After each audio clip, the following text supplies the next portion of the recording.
कक्षा 10 के मेरे प्यारे विद्यार्थियों, बहुत बहुत स्वागत है आप लोगों का आज के इस नए वीडियो में।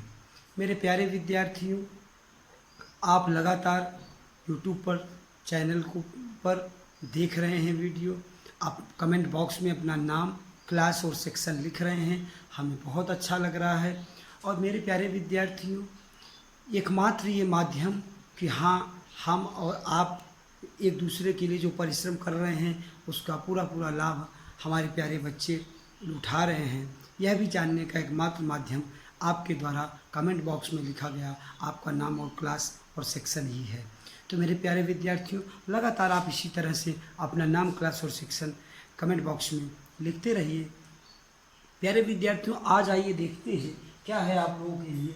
यहाँ देखिए, आप लिखा है कक्षा 10 विषय है हिंदी भाषा, और हिंदी भाषा में पाठ पुनरावृत्ति और पुनरावृत्ति में भाग 1। मेरे प्यारे विद्यार्थियों, आज पुनरावृत्ति भाग 1 को लेकर हम आपके बीच उपस्थित हैं। मेरे प्यारे विद्यार्थियों, जैसा कि आप जानते हैं कि आने वाले कुछ ही समय में आपका पीटी एग्ज़ाम अर्थात नियतकालिक परीक्षा प्रथम आयोजित की जाएगी। अब ऐसे में पुनरावृत्ति हमारे सामने जब आती है, जब हम नियतकालिक परीक्षा का संपूर्ण पाठ्यक्रम अध्ययन अध्यापन करके पूरा कर चुके हैं, हमारे प्यारे विद्यार्थी अर्थात आप लोग अपना नोट कॉपी अपनी बना चुके हैं, तो ऐसे में मेरे प्यारे विद्यार्थियों, निश्चित रूप से अब यह बात सामने आती है कि नियतकालिक परीक्षा हमारी अगर आयोजित हो रही है तो उसका माध्यम क्या हो सकता है। एज ए स्टूडेंट जब मैं अगर ये सोचूं तो मेरे दिमाग में जो बातें आती हैं उन्हीं बातों को लेकर आज हम आपके बीच उपस्थित हैं। तो मेरे प्यारे विद्यार्थियों, आशा करता हूँ कि हमारे द्वारा बताए गए, समझाए गए, लिखाए गए और पढ़ाए गए संपूर्ण बिंदुओं को आप ध्यानपूर्वक देखेंगे और पढ़ेंगे। तो आइए, सबसे पहली समस्या जो हमारे सामने आती है नियतकालिक परीक्षा के संबंध में, वो ये आती है, उसका जवाब ढूंढने की कोशिश करते हैं। तो समस्या नंबर 1 जो है वो ये है कि परीक्षा का माध्यम क्या हो सकता है। तो प्यारे विद्यार्थियों, आइए देखते हैं। यहाँ पर हम लोग आप लिखेंगे परीक्षा, पॉइंट नंबर 1 है परीक्षा का माध्यम। ये आपको आता है परीक्षा का माध्यम। तो ये हो, मैं आप जानकारी के लिए बेटा आपको बता दूं कि परीक्षा का जो माध्यम होगा वो सीधी ऑनलाइन परीक्षा होगी। ऑनलाइन परीक्षा होगी, इसमें कोई डाउट आपको नहीं रहना चाहिए। आपको ये बात बता दी गई है, आप कहीं पर नोट कर लीजिएगा। परीक्षा का जो माध्यम होगा वो ऑनलाइन परीक्षा होगी। दूसरा पॉइंट, अब एज ए स्टूडेंट अगर मैं सोचूं तो मेरे सामने जो दूसरी समस्या आती है, मैं उसका समाधान अपने प्यारे प्यारे बच्चों के सामने लाना चाहता हूं। दूसरी समस्या जो हमारी आती है वो आती है कि प्रश्नों के प्रकार किस तरह के हो सकते हैं। Which type of questions are coming in this type of examination as a PT examination? Which type of question are coming? इसकी जो बात आती है, ये सेकेंड प्रॉब्लम हमारी है। जो दूसरी सबसे बड़ी समस्या आती है वो ये आती है। तो इस पर हम इसका भी जवाब जानना चाहेंगे। तो यहाँ पर आप जो समस्या है, तो दूसरी समस्या ये है कि प्रश्न पत्र ब्रैकेट में प्रश्नों, ब्रैकेट में क्या रहेगा, प्रश्नों के ब्रैकेट क्लोज प्रकार। अब प्रश्नों के जो प्रकार होंगे वो क्या हो सकते हैं। तो प्रश्नों के प्रकार हो सकते हैं, होंगे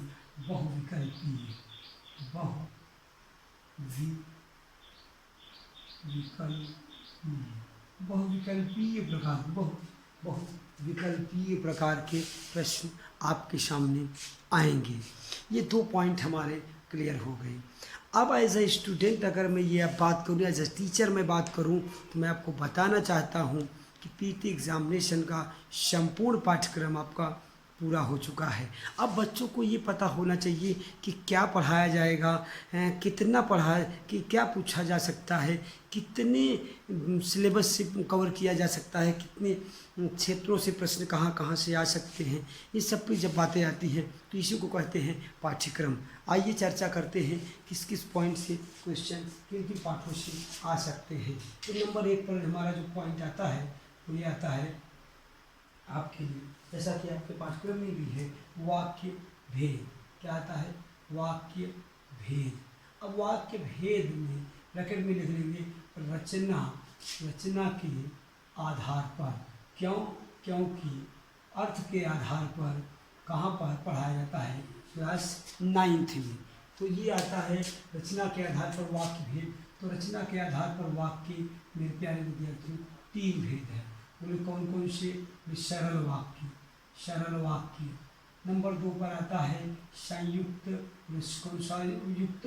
संयुक्त वाक्य, संयुक्त वाक्य। यहाँ वाक्य वाक्य संयुक्त वाक्य। तीसरा जो पॉइंट हमारा होता है वो है मिश्र, मिश्रित वाक्य। ये है हमारा तीसरा वाक्य भेद। किसके आधार पर? रचना के आधार पर। ये है हमारा तीसरा वाक्य का भेद। हमारा जो पॉइंट नंबर नेक्स्ट आता है वो आता है वाच्य। क्या आता है? नेक्स्ट पॉइंट आता है वाच्य। यहाँ पर देखेंगे पॉइंट नंबर नेक्स्ट है वाच्य। अब वाच्य में क्या देखते हैं? वाच्य में देखते हैं यहाँ पर 3 प्रकार का कर्तृवाच्य। पहला है कर्तृवाच्य, नंबर 2 है कर्मवाच्य, कर्मवाच्य। तीसरा है भाववाच्य। ये है हमारा वाच्य की चर्चा। आफ्टर वाच्य, वाच्य पाठ्यक्रम को कवर कर लेने के बाद वाच्य के आगे जब हम बात करें तो हम बातें करते हैं इसकी क्रिया की। यहाँ हम इसकी बात करते हैं क्रिया, क्रिया। अब इसको कैसे देखते हैं कि कर्म जिस क्रिया में कर्म हो, जिस क्रिया में कर्म न हो, तो इस तरह से भी ये हमारी क्रिया की बात होती है। तो सकर्मक क्रिया और अकर्मक क्रिया की बात कर सकते हैं। सकर्मक क्रिया और ये अकर्मक क्रिया, अकर्मक क्रिया। तो अकर्मक क्रिया आप समझिए कि बहुत सारी बातें हम क्रिया के संबंध में करेंगे। क्रिया के भेद की बात करेंगे, क्रिया के प्रकार की बात करेंगे, क्रिया की परिभाषा की बात, सारी बातें चैनल पर आप वीडियो में आपको मिल जाएगा। आप वहाँ देख लेंगे क्रिया के संबंध में। क्रिया के बाद हमारा जो बात आती है वो आती है पत्र लेखन की। किस लेखन की? पत्र लेखन की। और पत्र लेखन में हमारे सामने जो चीज़ दिखती है वो ये दिखती है कि हम नंबर 1 औपचारिक पत्र की बात करेंगे।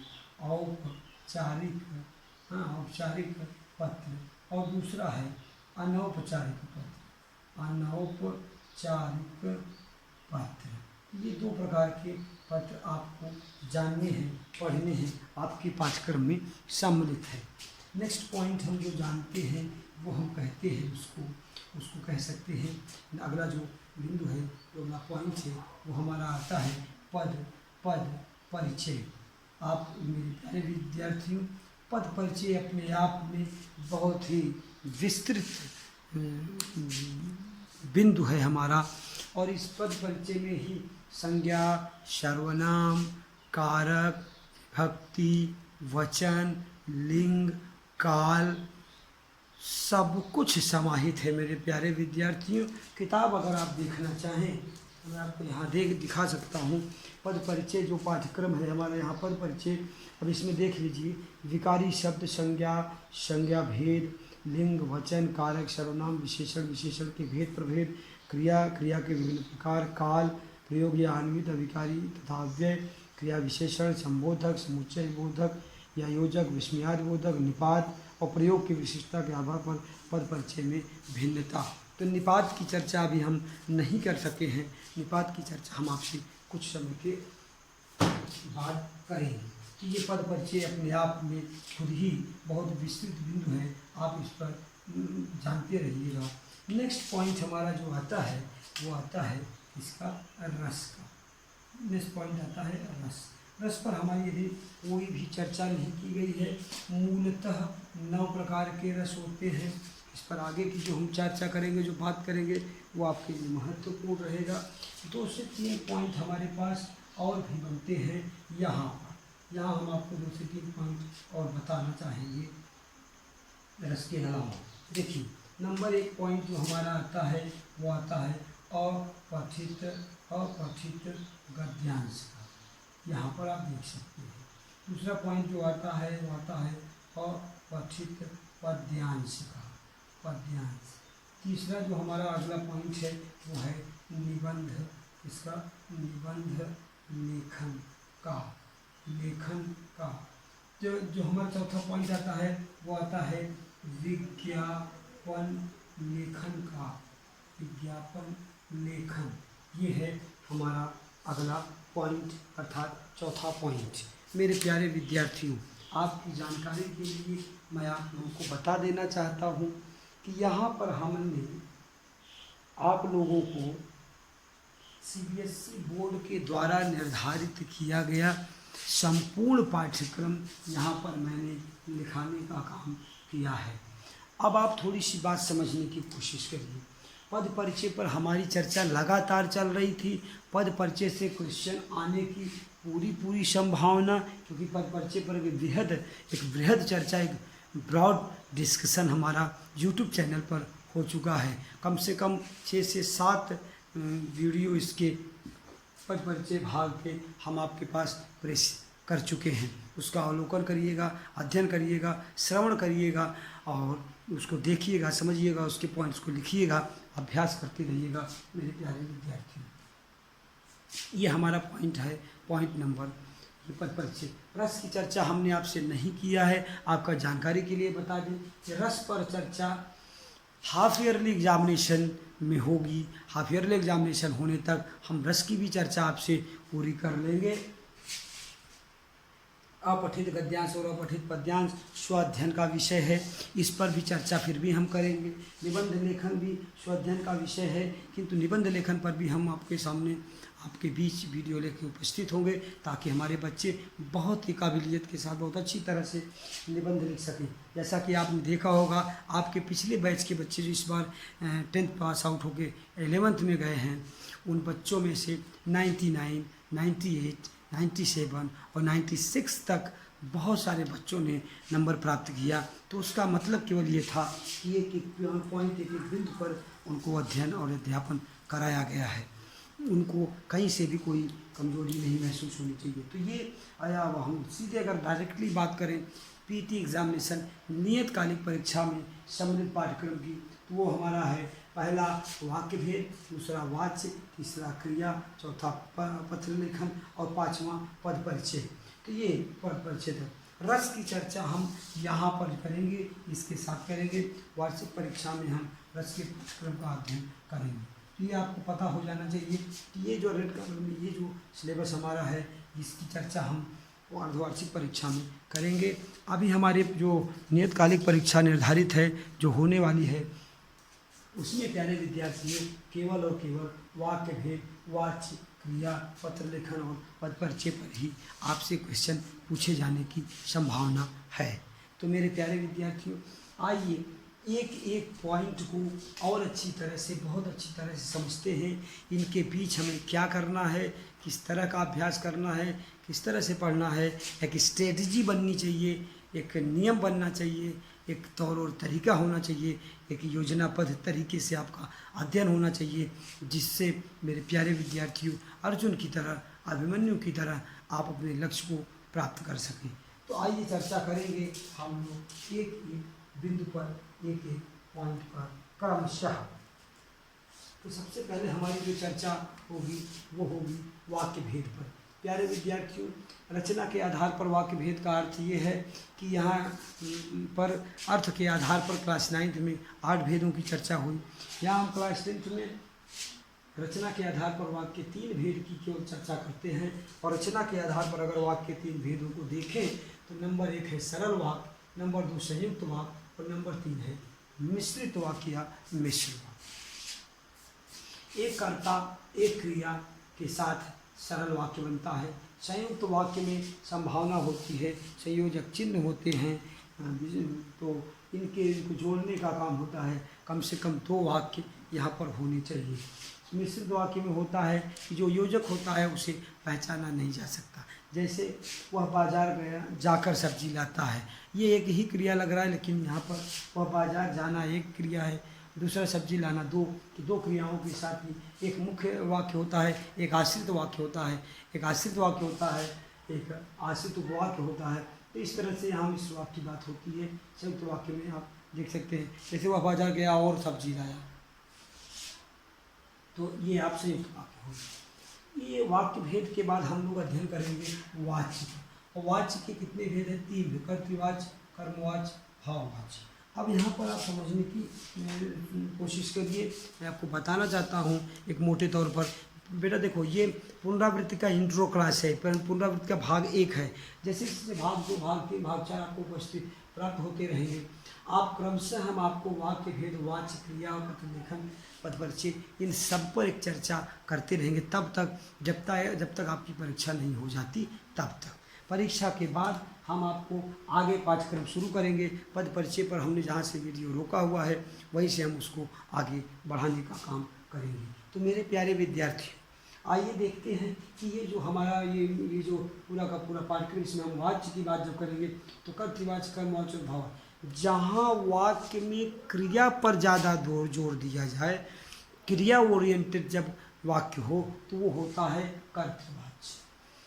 कर्म पर यदि जोर दिया जाए, जिस वाक्य में यह इस प्रकार के वाक्य जहाँ कर्म पर ज़्यादा जोर दिया जाता है, चर्चा की जाती है, वहाँ कर्मवाच्य होता है। भाव पर, फीलिंग्स पर अगर जोर दिया जाए वाक्य में, जैसे उससे चला नहीं जाता, ये फीलिंग्स है उसकी, इसकी भावनाएं हैं, वो नहीं चल सकता, असमर्थता प्रकट होता है, ऐसे वाक्यों में भाववाच्य होता है। मेरे प्यारे विद्यार्थियों, आगे हम बात करेंगे क्रिया की। सकर्मक क्रिया, अकर्मक क्रिया। वह पढ़ रहा है, ये क्या पढ़ रहा है पता नहीं चल रहा है, तो नहीं पता चल रहा है तो ये अकर्मक है। वह किताब पढ़ रहा है, वो क्या पढ़ रहा है अगर पता चल रहा है, क्या किसी कैसे से क्वेश्चन का आंसर मिल जाता है तो वो सकर्मक हो जाता है। वह खा रहा है या वह खा रही है, अब वो क्या खा रही पता नहीं है, अकर्मक है। वो मिठाई खा रही है, वो खाना खा रही, वो सेब खा रही है, सकर्मक है।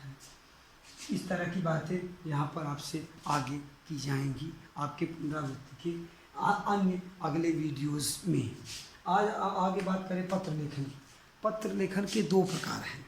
आप यहाँ देख सकते हैं, हमने यहाँ 2 भेद लिखा हुआ है। नंबर 1 लिखा है औपचारिक पत्र और नंबर 2 पर लिखा है अनौपचारिक पत्र। मेरे प्यारे विद्यार्थियों, आप समझने की कोशिश कीजिए कि औपचारिक पत्र क्या है और अनौपचारिक पत्र क्या है। देखिए, हम पहले बात करते हैं अनौपचारिक पत्र की। यदि कोई बच्चा या हम या आप अपने सगे संबंधियों को, रक्त संबंधियों को, माता को, पिता को, भाई को, मित्र को, बहन को, दीदी को, किसी को भी अगर हम आप पत्र लिख रहे हैं अपने रिलेटिव्स को, तो वो होता है अनौपचारिक पत्र। ये होगा अनौपचारिक पत्र। ये कब हो, किसको लिखा जाता है? अपने सगे संबंधियों को लिखा जाता है।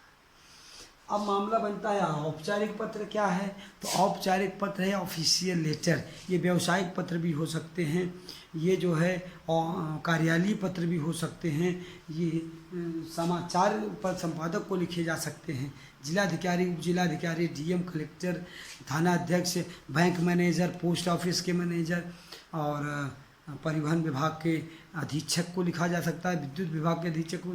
मतलब कहने का कि ऑफिशियल लेटर जिनसे हमारा कोई रिलेशन नहीं है, प्रधानाचार्य को पत्र लिख रहे हैं, कक्षा अध्यापक को पत्र लिख रहे हैं, डायरेक्टर सर को, निदेशक सर को लिख रहे हैं, इस तरह के जो पत्र लिखे जाएंगे, प्रबंधक महोदय को पत्र लिख रहे हैं, ये सारे के सारे पत्र औपचारिक पत्र माने जाते हैं। कि इसको हमने एक याद करने का तरीका भी बताया था। कंपल्सरी लेटर जो होता है, ये कंपल्सरी लेटर्स हैं, इनको आप डिले नहीं कर सकते। औपचारिक पत्र लिखना है, प्रधानाचार्य जी को खेल सामग्री की व्यवस्था कराने के लिए कहना है, तो खेल और स्पोर्ट डे के पहले करना पड़ेगा, आपको देना ही देना है। ये होता है औपचारिक पत्र। अनौपचारिक अपने सगे संबंधियों को लिखे जाते हैं। पद परिचय में आपको मान लीजिए कहा कि मोहन स्कूल जाता है, यहाँ मोहन क्या है, तो मोहन स्कूल जाता है, जाता है तो जाती नहीं है, जाता है तो जाता है तो पुल्लिंग है। मोहन है तो संज्ञा है, संज्ञा है तो कौन संज्ञा है, व्यक्तिवाचक संज्ञा है। वचन कितने, मोहन अकेला तो एक वचन है, पुल्लिंग है, पुल्लिंग है ना, स्त्रीलिंग तो नहीं। तो इस तरह से सारी बातें आप पद एक एक पद का परिचय बताएंगे। जैसे वह विद्यालय, तो विद्यालय क्या है, अब बताओ विद्यालय क्या है। विद्यालय, वह विद्यालय, विद्यालय जातिवाचक संज्ञा है। विद्यालय एक वचन है कि बहुवचन है, एक वचन है। पुल्लिंग है कि स्त्रीलिंग है, ये जब साझे और जाता है तो वर्तमान काल में जा रहा है कि भूतकाल में जा रहा है। ये सारी बातें मेरे प्यारे विद्यार्थियों समझने की कोशिश करिएगा। पद परिचय अपने आप में बड़ा विषय है, इसको जितना ही अच्छे से हम लोग अध्ययन करेंगे उतनी हमारी यात्रा सरल होती जाएगी। रस पर चर्चा हमने अभी नहीं किया है, इस पर हम चर्चा करेंगे, ये आपके पाठ्यक्रम में है भी नहीं। तो यहाँ से रस से लेकर इन बातों की चर्चा हम नहीं कर रहे हैं क्योंकि हमारे पाठ्यक्रम में है नहीं। यहाँ पर परिचय से ऊपर की बात हम आपसे इसलिए कर रहे हैं कि ये हमारे पाठ्यक्रम में सम्मिलित है। मेरे प्यारे विद्यार्थियों, आशा करता हूँ प्रश्न पत्र के प्रकार, प्रश्नों के प्रकार, परीक्षा का माध्यम, पूरा पाठ्यक्रम, ये सारी बातें आपको पुनरावृत्ति भाग 1 में बहुत अच्छे से समझ में आई होंगी। किसी भी प्रकार का आपको डाउट नहीं होगा। यदि कोई डाउट होता है तो आप फिर से कमेंट बॉक्स में अपना नाम, क्लास, सेक्शन लिखने के बाद अपनी क्वेरी भी लिखिएगा, तत्काल प्रभाव से उसको सॉल्व किया जाएगा। और इन्हीं सारी शुभकामनाओं के साथ कि आप स्वस्थ होंगे, घर में होंगे, अपने बड़े छोटों का सबका ख्याल रख रहे होंगे, खूब परिश्रम कर रहे होंगे, हमारे द्वारा किए गए मेहनत का पूरा लाभ उठा रहे होंगे, अपनी नोट कॉपी भी अच्छे से बना रहे होंगे, प्रैक्टिस कर रहे होंगे। इन्हीं शुभकामनाओं के साथ आज के लिए इतना ही, मिलते हैं नेक्स्ट वीडियो में, तब तक के लिए धन्यवाद।